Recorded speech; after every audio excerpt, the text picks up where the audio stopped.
दोस्तों जैसे जैसे समय आगे बढ़ता जा रहा है, लोग भी आगे बढ़ते जा रहे हैं, ये तो सही बात है। लेकिन लोग घर से ज्यादा बाहर के पैक्ड मटेरियल पे डिपेंड हो रहे हैं, जो कि आपको बहुत बीमार बनाने के लिए काफी है। लेकिन मैं आपसे ये सारी चीजें क्यों बता रहा हूँ? मैं आपसे ये सारी चीजें इसलिए बता रहा हूँ क्योंकि मैं आपसे डिस्कस करने वाला हूँ 4 ऐसे किचन प्रोडक्ट्स जो आप खरीदते तो है बाहर से खाने के लिए घर में, लेकिन वो भी आपको बहुत बीमार बना सकती है। तो दोस्तों चलिए डिस्कस करते हैं। उससे पहले चैनल को सब्सक्राइब करना मत भूलिएगा और बेल आइकन को दबाइए ताकि आपके पास मेरे हर वीडियो का नोटिफिकेशन टाइम टू टाइम आ जाए।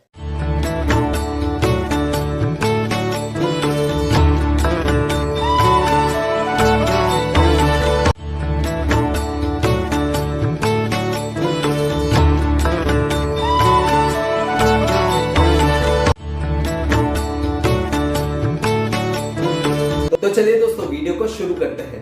नमस्कार दोस्तों, स्वागत है आपका एक्सपर्ट वेलबींग में। दोस्तों वीडियो को शुरू करते हैं और लेके आते हैं अपना पहला प्रोडक्ट, वो है जिंजर गार्लिक पेस्ट। अब जिंजर गार्लिक पेस्ट किसे नहीं पसंद, हर किसी को पसंद है। खासकर जो नॉनवेज ईटर्स हैं उनको तो बहुत ही ज्यादा पसंद है जिंजर गार्लिक पेस्ट। लेकिन हम रखते हैं एक तरफ घर का जिंजर गार्लिक पेस्ट और दूसरी तरफ मार्केट का जिंजर गार्लिक पेस्ट। एक नजर डालते हैं कि हमारे घर के जिंजर गार्लिक पेस्ट में क्या है। वो है 100% ओनली जिंजर एंड गार्लिक दोनों का मिला हुआ पेस्ट, 100% ओरिजिनल और ऑर्गेनिक। और दूसरी तरफ है मार्केट का जिंजर गार्लिक पेस्ट, जो स्पेशल एक येलो कलर पैकेट की एक कंपनी आती है जो कि बहुत ही ज्यादा फेमस है। अब उसके अंदर क्या है? उसके अंदर है जिंजर 44%, गार्लिक 36%, दोनों मिला के बनते हैं 80%। रिमाइंडिंग 20% क्या है? नाम तो जिंजर गार्लिक पेस्ट है।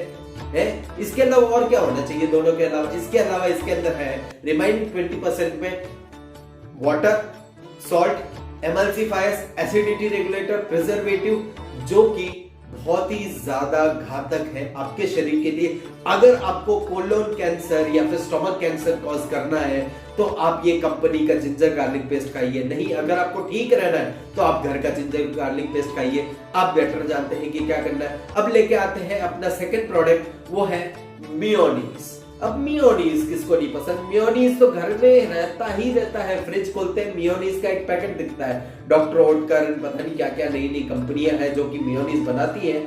अब ये मेयोनीज अच्छा है कि नहीं है, ये बनता कैसे है, अब इसका मैं आपको नहीं बताना चाहूंगा। मत यूज करिए, बहुत ही एकदम घटिया प्रोडक्ट है। सबसे पहले तो मेयोनीज अपने इंडिया में पाया ही नहीं जाता। ये फ्रांस, स्पेन में एग और साथ में ही ऑयल दोनों को मिला के एक प्रोडक्ट बनता है, एक सॉस बनता है जो कि पेल येलो इन कलर रहता है। वो फ्रांस और स्पेन में उनके खाने के हिसाब से उनको सूट करता है, लेकिन इंडियन खाने के हिसाब से मेयोनीज सूट नहीं करता। ये वेज मेयोनीज है क्या? अब मैंने जब इसके इंग्रेडिएंट निकाल के देखे तो मैं शॉक हो गया।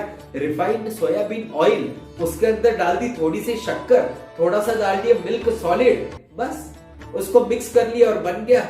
इसी के अलावा और भी है क्या क्या? Acidity regulators, preservative, एमल्सिफायर्स, antioxidants.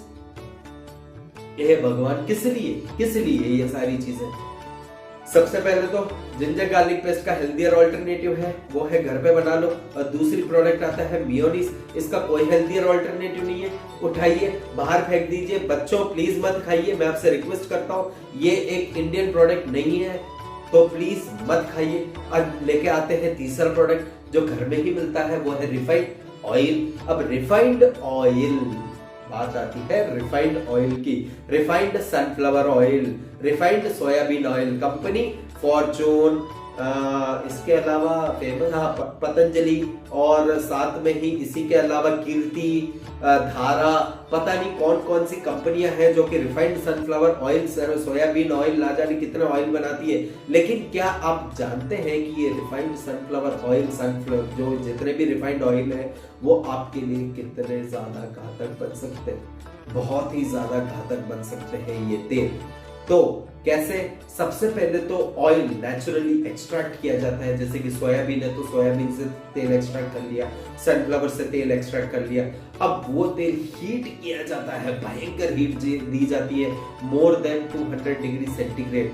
तो उसके ऑयल के अंदर एक चीज रहती है फैटी एसिड, जो कि बहुत ही ज्यादा हेल्दी मानी जाती है, बहुत ही अच्छी है फैटी एसिड। तो वो फैटी एसिड कन्वर्ट हो जाते हैं ट्रांस फैट में। अब ये जो ट्रांस फैट है वो बहुत ही ज्यादा बदबूदार रहता है और अनहेल्दी रहता है, बहुत ही ज्यादा बदबू आती है उसके अंदर से। तो वो बदबू को हटाने के लिए उसके अंदर ब्लीचिंग एजेंट डाले जाते हैं, फिर गर्म किया जाता है, फिर तैयार होता है आपका ओडरलेस, टेस्टलेस, कलरलेस एक लिक्विड जिसको आप कहते हैं तेल। और इंडिया में more than 90% of the people खाते हैं ये तेल, जो कि ना तो इसके अंदर न्यूट्रिशन है, कुछ भी नहीं है। तो इसका क्या हेल्दियर ऑल्टरनेटिव?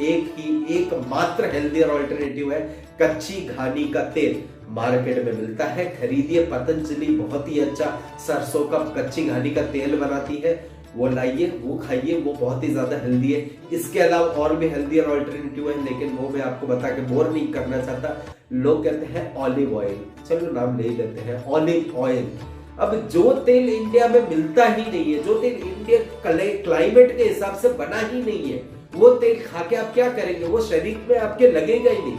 वो जिन देशों में चलता है उसमें चलने दीजिए, इंडिया के हिसाब से ऑलिव ऑयल नहीं है। तो एकमात्र हेल्दियर ऑल्टरनेटिव है वो है कच्ची घानी का तेल। अब दोस्तों चौथा प्रोडक्ट आता है ब्रेड। अब दोस्तों ब्रेड, इंडिया में 3 प्रकार की ब्रेड मिलती है, जो एक नॉर्मल व्हाइट ब्रेड रहती है, एक ब्राउन ब्रेड मिलती है और तीसरी मिलती है मल्टीग्रेन ब्रेड। अब ये मल्टीग्रेन ब्रेड क्या है? इसके अंदर मल्टीपल ग्रेन्स हैं। तो जब मैंने जो कंपनीज है, Britannia, English oven, harvest gold, born और इसके अलावा ऐसी कुछ कंपनीज थी। अब मैंने जब मार्केट में जाके मुझे ब्रेड खरीदना था तो मैंने इसके इंग्रेडिएंट लिस्ट देखा, तो भले व्हाइट ब्रेड ले लो, भले ब्राउन ब्रेड ले लो, भले मल्टी ग्रेन जिसके अंदर ग्रेन्स के मल्टीपल ऑप्शंस है, ये सारी चीजों को जब मैंने मिला के इनके इंग्रेडिएंट्स देखा तो व्हाइट ब्रेड में मैदा ही मैदा, इसके अलावा एसिडिटी रेगुलेटर्स, एमल्सिफायर्स, ये सारी चीजें तो है ही, ये सारी चीजें है ही। तो इस दूसरे मैंने निकाल के देखा ब्राउन ब्रेड, ठीक है, तो मैदा, ब्राउन ब्रेड के नाम पे मैदा चिपकाए जा रहे हैं, और इसी के अलावा ये क्या ब्राउन कलर डाला है इसके अंदर, और इसी के अलावा एसिडिटी रेगुलेटर्स, एमल्सिफायर्स, प्रिजर्वेटिव, वही सारी चीजें हैं जो कि आपके शरीर को करती है खराब। फिर मैंने चलो ठीक है मल्टीग्रेन ब्रेड बहुत ज्यादा अच्छा होगा, मल्टीग्रेन ब्रेड निकाल के देखा तो उसमें ग्रेन के नाम पे कुछ नहीं है। 2 से 3% ग्रेन डाल दिया, 3 से 5% थोड़ा सा आटा डाल दिया उसमें, और उसके अलावा पूरा का पूरा मैदा, एसिडिटी रेगुलेटर्स, एमल्सिफायर्स और ये सारी चीजें मिला दी, बना दी एक मल्टीग्रेन ब्रेड। क्या ये सारी चीजें आपको खानी चाहिए? नहीं, ये आपको कॉज करेंगे कॉन्स्टिपेशन, और इसी के अलावा जो उसके अंदर एसिडिटी रेगुलेटर्स, एमल्सिफायर डाले हैं वो अलग आपको कैंसर करेंगे, आपको कई सारी और बीमारियां देंगे। तो क्या आपको ये खाना चाहिए? नहीं, आपको ये ब्रेड नहीं खाना। इसके अलावा मैंने एक बेहतर 2 हेल्दियर ऑल्टरनेटिव निकाले हैं। सबसे पहला तो है अक्षय कल्प ऑर्गेनाइजेशन और दूसरा है अर्थी टेल्स। अब ये 2 कंपनीज मैंने इनके प्रोडक्ट्स के बारे में जब मैंने निकाल के देखा तो ये 100% ऑर्गेनिक एकदम अच्छी ब्रेड बनाती हैं। अक्षय कल्प और अर्थी टेल्स आप ऑनलाइन खरीद सकते हैं, और इसी के साथ साथ में मैं आपको एक सपोर्टिंग हेल्दियर बेनिफिट देता हूं, वो है घर की गेहूं की रोटी। बेस्ट रोटी, best bread in the world. घर की रोटी खाइए, आपको डाइजेस्ट होगी और आपके हेल्थ के लिए भी बहुत अच्छी है। और उसमें नमक में क्या डालना है? सेंधव लवण डालना है, नॉर्मल टेबल सॉल्ट नहीं डालना है टाटा का। तो दोस्तों ये सारे किचन प्रोडक्ट्स, 4 किचन प्रोडक्ट्स के बारे में हमने बात करी। बाहर के जिंजर गार्लिक पेस्ट आपको यूज नहीं करना है, घर पे बनाना है। दूसरा है मेयोनीज आपको बिल्कुल भी यूज नहीं करना है। तीसरा है रिफाइंड ऑयल, तो रिफाइंड ऑयल का हेल्दियर ऑल्टरनेटिव क्या है? कच्ची घानी का तेल। और ब्रेड का हेल्दियर ऑल्टरनेटिव क्या है? या तो आप अक्षय कल्प ऑर्गेनाइजेशन से ऑनलाइन खरीद सकते हैं, या फिर अर्थी टेल्स करके एक वेबसाइट है, दोनों का मैं लिंक डिस्क्रिप्शन में दे दूंगा, वहां से जाके खरीद सकते हैं। कोई स्पॉन्सर्ड वीडियो नहीं है, कुछ भी नहीं है, मैं आपको क्लियर कट मेरा ऑनेस्ट जो रिव्यू है, ऑनेस्ट रिव्यू मैं आपके सामने रख रहा हूं। तो दोस्तों अगर आपको वीडियो अच्छी लगी हो तो वीडियो को लाइक करिए, दूसरों के साथ शेयर करिए, और चैनल को सब्सक्राइब करना प्लीज मत भूलिएगा, और बेल आइकन को ऑल पे सेट करिए, तभी आपको मिलेगा मेरे हर वीडियो का नोटिफिकेशन टाइम टू टाइम पर। और अभी भी आपको कोई भी डाउट, कोई भी क्वेरी है तो नीचे कमेंट सेक्शन में पूछ सकते हैं, मैं आपको जल्द से जल्द रिप्लाई करूंगा। तो दोस्तों आज के लिए इतना ही, तब तक के लिए stay fit, stay healthy, stay tuned. नमस्कार।